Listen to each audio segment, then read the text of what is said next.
Olá! Hoje nós vamos prosseguir com o estudo de Geografia do Brasil. Nós vamos conhecer um pouco mais do quadro natural do nosso país. Vamos falar das vegetações brasileiras e vamos conhecer também as nossas bacias hidrográficas. As vegetações brasileiras podem ser divididas em 3 grupos. O primeiro seriam as formações arbóreas, aquelas em que há um predomínio de árvores. Elas formam florestas. Temos também as formações arbustivas e herbáceas, com predomínio de arbustos e plantas rasteiras. E por último, as formações complexas, em que há uma grande diversidade de paisagens ou de aspectos vegetais. Você vai me acompanhar no mapa de vegetações brasileiras para conhecermos todas elas. A primeira vegetação é uma floresta. A floresta amazônica, ocupando especialmente a região norte. Essa floresta amazônica é densa, ela é formada por árvores altas. Há uma grande diversidade de espécies. A biodiversidade da floresta amazônica tem interessado muito a grupos de indústrias químicas e farmacêuticas. Essa floresta amazônica é típica de um clima bastante úmido. Está sendo pouco a pouco desmatada, mas não é ainda uma das formações vegetais mais destruídas no Brasil. Você vai ver já já. Vamos agora acompanhar a segunda formação florestal do Brasil. A floresta tropical, ou Mata Atlântica, especialmente na porção oriental do país. As características físicas da floresta tropical até lembram as da floresta equatorial. Árvores altas, diversidade de espécies. Mas ao contrário da floresta amazônica, a nossa Mata Atlântica já se encontra muito destruída. A expansão agrícola, a exploração da madeira, a expansão urbana, a expansão industrial, a abertura de rodovias e ferrovias, todos esses fatores já retiraram muito da Mata Atlântica original. A Mata Atlântica também acompanha alguns cursos de rios no interior do Brasil, com o nome de Mata Galeria. Na verdade, é uma espécie de floresta tropical. Terceira floresta brasileira, observando o mapa. A Mata dos Cocais, lá no Nordeste. Essa Mata dos Cocais pode ser chamada também de floresta de transição. Ela está localizada entre o sertão, que é um pouco mais seco, e a Amazônia, que é mais úmida. Cocais, porque é formada por palmeiras que produzem coquinhos. 2 destaques. O babaçu, com grande produção no Maranhão. Babaçu produz coquinhos, dos quais se extrai óleo com várias aplicações. E a carnaúba, no Piauí, no Rio Grande do Norte, no Ceará. Uma palmeira de grande aproveitamento. Por exemplo, a cera de carnaúba, retirada de suas folhas. E agora vamos conhecer uma quarta floresta. A Mata de Araucárias, no sul do Brasil. Essa Mata de Araucárias é diferente das anteriores. Ela não é de clima úmido. Ela é de clima subtropical, um clima mais moderado, com índice de chuvas menor. A Mata de Araucárias é uma formação homogênea, aberta, árvores altas, com troncos retos e esguios. Um nome para você guardar: aciculifoliada.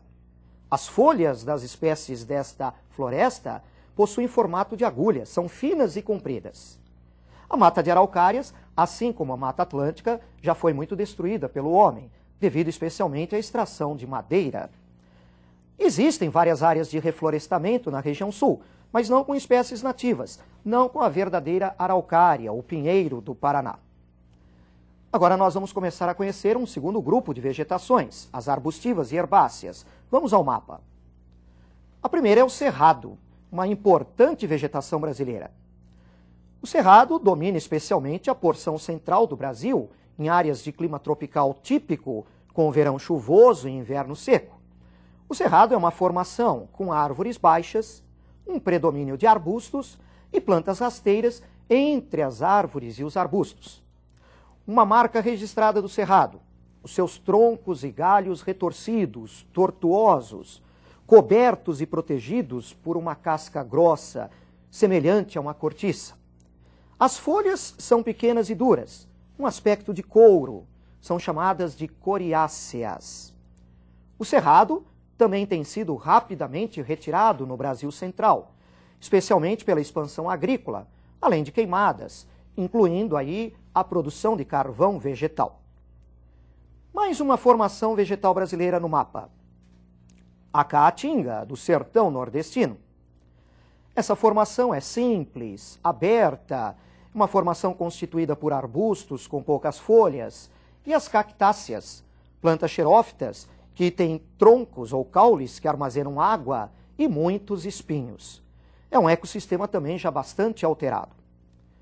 Mais uma vegetação, os campos, constituídos por vegetação rasteira.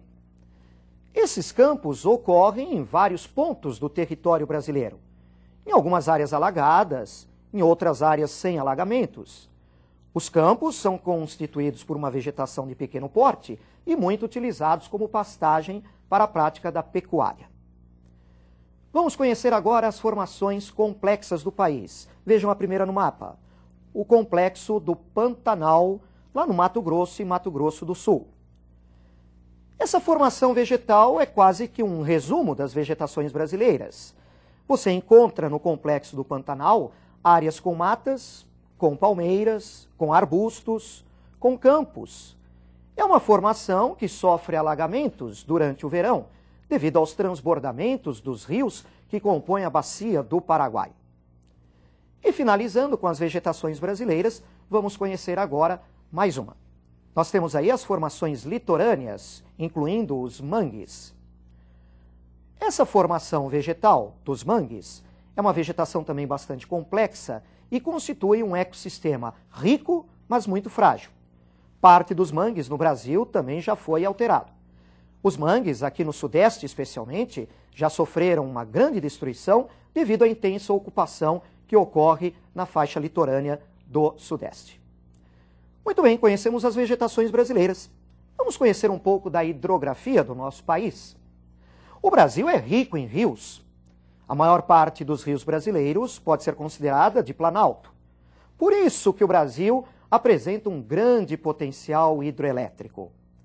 Nossos rios apresentam uma drenagem chamada de exorreica. Eles correm para mar aberto. Eles são tributários do Oceano Atlântico, despejam suas águas nesse oceano. Os rios brasileiros apresentam um predomínio de foz em estuário. Eles são perenes ou permanentes, nunca secam, e apresentam cheias durante o verão devido à maior quantidade de chuvas nesse período do ano. Nós vamos conhecer um mapa que vai apresentar para você as bacias secundárias do país. Vamos a esse mapa. Nas bacias secundárias, do norte para o sul, encontramos a bacia do Amapá, a do Nordeste, a do Leste e a do Sudeste-Sul. Essas bacias hidrográficas são compostas por rios de menor extensão que correm isoladamente um do outro, direto para o Atlântico. Vamos conhecer as principais bacias hidrográficas do país. A primeira, a bacia do Rio Amazonas, ou bacia amazônica, ocupando grande parte da região norte e parte do centro-oeste. Essa bacia hidrográfica é uma das maiores do mundo. Ela reúne rios extensos e volumosos. O Rio Amazonas, por exemplo, é o mais extenso e o de maior volume de águas no mundo.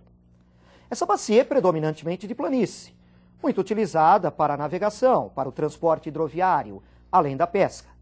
Mas apesar de ser de planície, ela também apresenta um grande potencial hidroelétrico nos afluentes do Rio Amazonas. Um potencial, por enquanto, pouco aproveitado.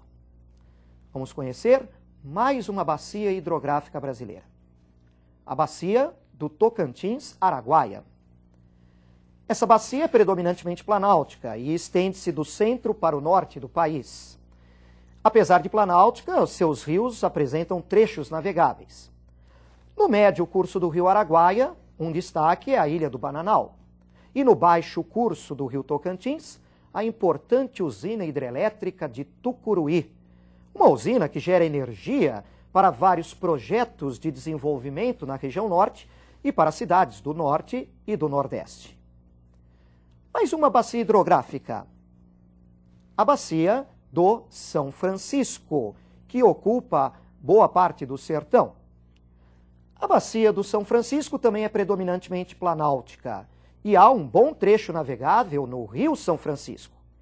Essa bacia, ou o Rio São Francisco especialmente, Apesar de atravessar o sertão, ele não seca, ele é perene. Ele sempre tem água e é muito importante para a vida regional, para a navegação, atividades pesqueiras, a irrigação na agricultura ao longo do Vale do São Francisco e muito importante na geração de energia.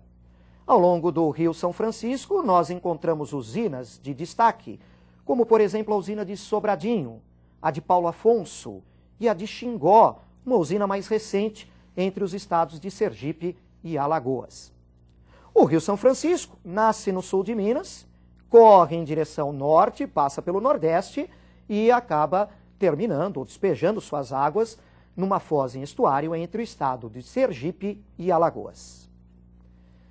E temos também a Bacia Platina. Parte da Bacia Platina está no Brasil e ela é composta, na verdade, por 3 bacias: a do Paraná, a do Uruguai e a do Paraguai. Nós vamos conhecer um pouco de cada uma. Primeiro, a Bacia do Uruguai. Vejam o mapa, a localização dessa Bacia do Uruguai. É uma bacia de reduzida extensão, parcialmente planáltica, parcialmente de planície. Pode ser usada, portanto, para a produção de energia e para a navegação, mas ainda subutilizada. No mapa, você confere agora a localização da Bacia do Paraguai, lá no Pantanal Mato-Grossense. Essa bacia é predominantemente de planície. O seu uso realmente é para a navegação, para o transporte hidroviário, além da pesca. A declividade nessa bacia é muito pequena, não permitindo o uso para a produção de energia. E finalizando, a importante Bacia do Paraná. Observem a localização no mapa. Ocupa terras do centro-oeste, do sudeste e do sul. A Bacia do Paraná é muito importante. Ela tem um grande potencial hidroelétrico e muitas usinas brasileiras estão nos seus rios. Por exemplo, a usina de Itaipu, uma usina binacional no Rio Paraná, na divisa do estado do Paraná com o Paraguai, além de muitas outras usinas importantes. Vem também crescendo de importância nessa bacia o uso para o transporte hidroviário, com destaque para a hidrovia Tietê-Paraná. Hoje conhecemos então mais um pouco do nosso quadro natural, as vegetações e nossos rios. Mais adiante continuaremos com o quadro natural brasileiro. Eu te espero então na nossa próxima aula e até mais.